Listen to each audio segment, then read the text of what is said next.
और चलिए खबरों की शुरुआत करते हुए सबसे पहले बात करेंगे दिल्ली एनसीआर की। आबो हवा जहरीली होती हुई अब नजर आ रही है। प्रदूषण के चलते आसमान में धुंध छाई है। प्रदूषण के चलते सांस लेने में लोगों को दिक्कत महसूस होने लगी है। दिल्ली के कई इलाकों में इस वक्त एयर क्वालिटी इंडेक्स 300 के पार हो चुका है। प्रदूषण कंट्रोल करने के लिए ग्रैप 1 लागू हो चुका है। तो अभी से ही दिवाली के पहले से ही हालात दिल्ली में अब खराब होते हुए नजर आ रहे हैं। चूंकि दिल्ली की आबो हवा दिवाली के वक्त में काफी ज्यादा प्रदूषित हो जाती है, जिसकी वजह से लोगों को तमाम दिक्कतें होती हैं। आंखों में जलन, बाहर निकलते हैं तो सांस लेने में दिक्कत और एयर क्वालिटी इंडेक्स जो है वो काफी ज्यादा जो है गिर जाता है। ऐसे में आपको बता दें कि एयर क्वालिटी इंडेक्स 300 के पार पहुंच चुका है और एयर क्वालिटी इंडेक्स बढ़ने की वजह से लोगों को तमाम दिक्कतों का सामना करना पड़ रहा है। तो अभी से ही दिल्ली की आबो हवा प्रदूषित होती हुई नजर आ रही है। दिल्ली एनसीआर की आबो हवा जहरीली हो गई है।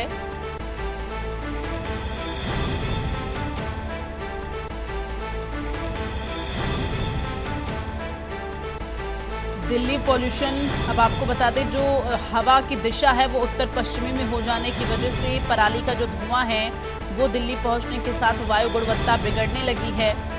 और दिल्ली का एयर क्वालिटी इंडेक्स जो है वो तमाम जगहों पर 200 के पार पहुंच रहा है। खराब श्रेणी में इस वक्त दिल्ली का एयर क्वालिटी इंडेक्स दिल्ली के कई इलाकों में 300 से भी ऊपर हो चुका है एयर क्वालिटी इंडेक्स, जो कि बहुत खराब दर्जे में से दर्ज माना जाता है।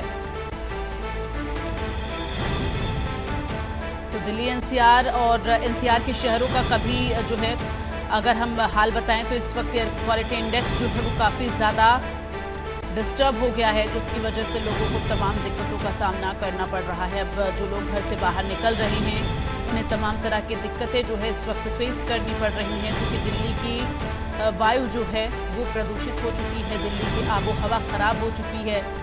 बाहर लोगों को निकलने में काफ़ी दिक्कतों का सामना करना पड़ रहा है।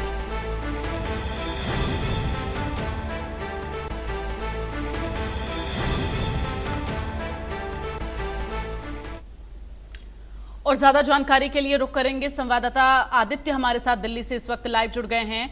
आदित्य, अभी से ही दिल्ली की आबो हवा इतनी ज्यादा जहरीली हो गई है, 300 के पार तमाम जगहों पर इस वक्त एयर क्वालिटी इंडेक्स है। आने वाले दिनों में अगर हम दिवाली की बात करते हैं, चूंकि हमने देखा है अभी पराली जलाने की वजह से आगे चल के दिवाली की वजह से आबो हवा और ज्यादा बिगड़ती हुई नजर आएगी। फिलहाल इस वक्त प्रशासन की तरफ से अब क्या कुछ कदम उठाए जाएंगे?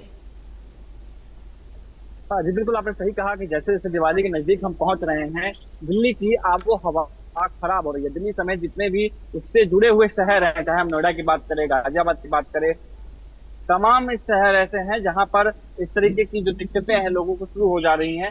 ग्रैप 1 जो है लगाया गया है, क्योंकि AQI यानी एयर क्वालिटी इंडेक्स जो है 201 के पार चला गया है। दिवाली नजदीक है, हो सकता है कि दिवाली तक आते आते 300, 350, 400 तक भी आंकड़ा जो है वो चला जाए, क्योंकि हर साल की स्थिति यही देखी जाती है। ग्रैप 1 में जो पाबंदियां लगाई गई हैं उसमें CND यानी कि जो डेमोलिश साइट होते हैं या जो भी कंस्ट्रक्शन साइट होते हैं उन सब पे पाबंदी लगाई गई है। साथ ही जितने भी BS4 से नीचे के वाहन हैं, BS4 समेत सभी वाहनों को दिल्ली NCR से दिल्ली शहर में प्रवेश करने को पाबंदी लगाई गई है। आप देखेंगे दिल्ली के जितने भी प्रवेश द्वार हैं सभी पे ऐसी टीमें गठित की गई हैं जो वहां पर जो भी गाड़ियां आ रही हैं, जो भी वाहन आ रहे हैं, सबको जांच करके ही दिल्ली में प्रवेश करने दिया जा रहा है। साथ ही ऐसी टीम बनाई गई है जो कंस्ट्रक्शन साइट पे जाकर चेक करेंगी कि क्या कोई कंस्ट्रक्शन जो है वो अवैध तरीके से नहीं चल रहा है, या डेमोलिश साइट जो है क्या वहां पर इस तरीके कोई सामान तो नहीं तोड़ा जा रहा है, बिल्डिंग कंस्ट्रक्शन का काम जो है उसको तो नहीं किया जा रहा।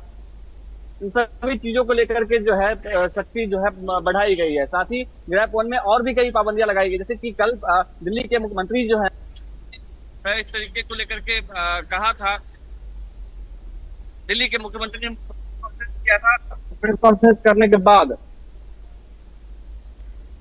बिल्कुल आदित्य, देखिए लगातार दिल्ली की अब आबो हवा खराब हो रही है। दिल्ली के मुख्यमंत्री आतिशी भी जो हैं, अब उन्हें सोचना होगा कि यहाँ के लोगों के लिए हवा किस तरह से शुद्ध की जाए, क्योंकि जो दिल्ली का पॉल्यूशन है वो दिन प्रतिदिन बढ़ता हुआ नजर आएगा, चूंकि ये हमने हमेशा से देखा है। लेकिन इन सब के बीच देखिए ग्रैप 1 तो लागू हो गया है, और आने वाले दिनों में, चूंकि जैसा कि आपने बताया अभी 300 के पार आंकड़ा जो पहुंचा है दिल्ली के एयर क्वालिटी इंडेक्स का, आने वाले दिनों में 400 तक भी जा सकता है, चूंकि गया भी है इससे पहले। ग्रैप 2 जो लागू होता है उसमें क्या कुछ प्रावधान होते हैं, किस तरह से जो है पाबंदियां रहती हैं? आपने ग्रैप 1 समझा दिया, ग्रैप 2 क्या है, किस तरह से वो लागू होता है? ज्यादा पाबंदी लगाई जाती है। जो ग्रैप 1 सिस्टम होते हैं, जो भी व्यवस्थाएं होती हैं, सेम वही होता है, लेकिन ग्रैप 2 में सख्ती बढ़ाई जाती है। और भी कई चीजें, जैसे कि जो कई बार ऐसा होता है कि ऑड एंड इवन जो नंबर लागू कराए जाते हैं, इस तरीके की पाबंदियां जो है लगाई जाती हैं। कंस्ट्रक्शन साइट है उस पर पूर्ण पाबंदी लगाई जाती है। साथ ही बहुत सारे ऐसे पाबंदियां लगाई जाती है जिसमें ऐसे वाहन जो गाड़ियां लेकर के चलती हैं, चाहे रेत की हो या कंस्ट्रक्शन साइट से जो सामान निकलते हैं, जो कचरा निकलता है, उसको लेके जाने वाली चीजें हो, उन सबको पाबंदी लगाई जाती है। साथ ही जो तमाम ऐसे जो होते स्कूल बंद कर दिए जाते हैं, क्योंकि खासतौर से ये जो पॉल्यूशन का जो प्रभाव है वो बच्चों के ऊपर में, उम्रदराज लोगों के ऊपर में खास तौर पर पड़ता है। उनके स्वास्थ्य के ऊपर बहुत ज्यादा फर्क पड़ता है। कई ऐसे रिसर्च आए हैं जिसमें पता चला है कि बच्चों के ऊपर में खास तरीके से अलग तरीके की उनकी समस्या, सांस की नली में दिक्कत करना, और उम्रदराज लोगों के साथ इस तरह की दिक्कतें होती हैं।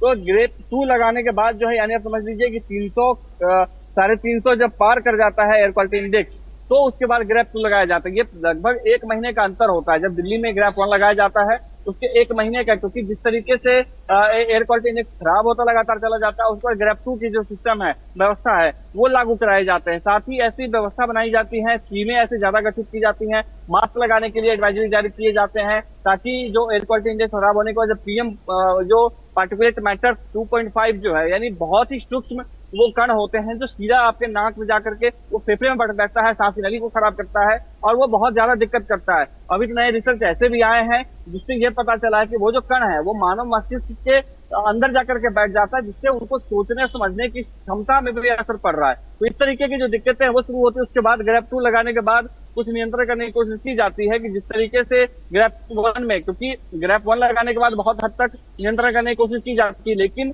जैसे ही ग्रैप 1 लागू होता है, लेकिन उसके बाद की जो टीम गठित की जाती है, प्रशासनिक तरीके से कार्रवाई की जाती है, उसमें बहुतों का अंतर होता है, समय बहुत ज्यादा लगता है। जैसे मैं कल बता रहा था कि आपको आतिशी ने प्रेस कॉन्फ्रेंस करके कहा था कि इस तरीके की व्यवस्था की गई है, टीम गठित की गई है।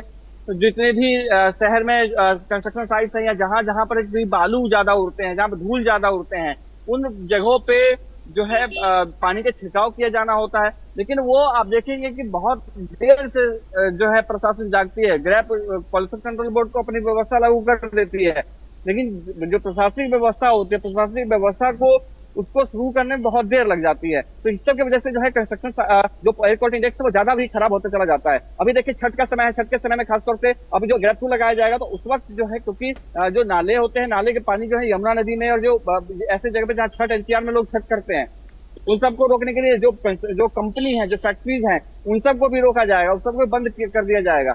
ये व्यवस्था है जो है ग्रैप 1 ग्रैप 2 में लागू होता है। सर ग्रैप 3 की व्यवस्था होती है। पिछले साल ग्रैप 3 और ग्रैप 4 तक हम कहते हैं, जनवरी फरवरी तक, जनवरी महीने तक जो है ग्रैप 4 था, उसके बाद ही उसको हटाया गया। चलिए आदित्य, तमाम जानकारी के लिए बहुत बहुत धन्यवाद आपका। अपनी नजर बनाकर रखिएगा, तमाम और जो डिटेल में जानकारियां हैं वो हम अपने दर्शकों तक देते रहेंगे, क्योंकि दिल्ली की अब जो आबो हवा खराब हो रही है वो लोगों के लिए बेहद हानिकारक है, चूंकि ऐसे आबो हवा में जीना लोगों के लिए बहुत मुश्किल हो जाता है, बाहर निकलना बहुत मुश्किल हो जाता है, और ख़ासकर जो हार्ट के पेशेंट हैं उनके लिए काफ़ी ज़्यादा दिक्कत होती है, और जिन्हें सांस संबंधित दिक्कतें हैं उनके लिए भी बाहर निकलना बेहद मुश्किल हो जाता है। सुबह सवेरे लोग मॉर्निंग वॉक के लिए निकलते हैं, लेकिन अगर मॉर्निंग वॉक के लिए आप निकल रहे हैं और इस तरह की आबो हवा दिल्ली एनसीआर में रहेगी, तो निश्चित तौर पर आपके स्वास्थ्य पर और भी ज़्यादा जो है इसका प्रभाव पड़ेगा। चूँकि इस वक्त दिल्ली की आबो हवा ख़राब हुई है, आपको फ़ायदे की जगह नुकसान होगा।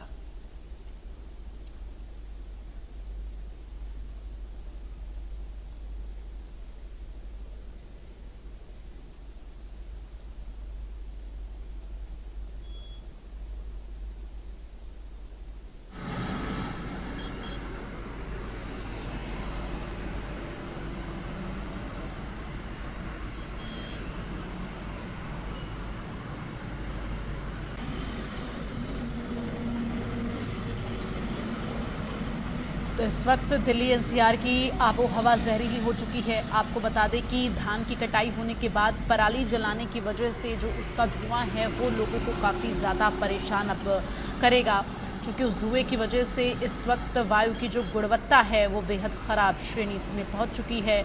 ऐसे में लोगों को जागरूक रहना होगा, ये समझना होगा कि पराली जलाने की वजह से हमारी ज़िंदगी पर इसका कितना ज़्यादा गहरा असर पड़ता है, कितना ज़्यादा बुरा असर पड़ता है।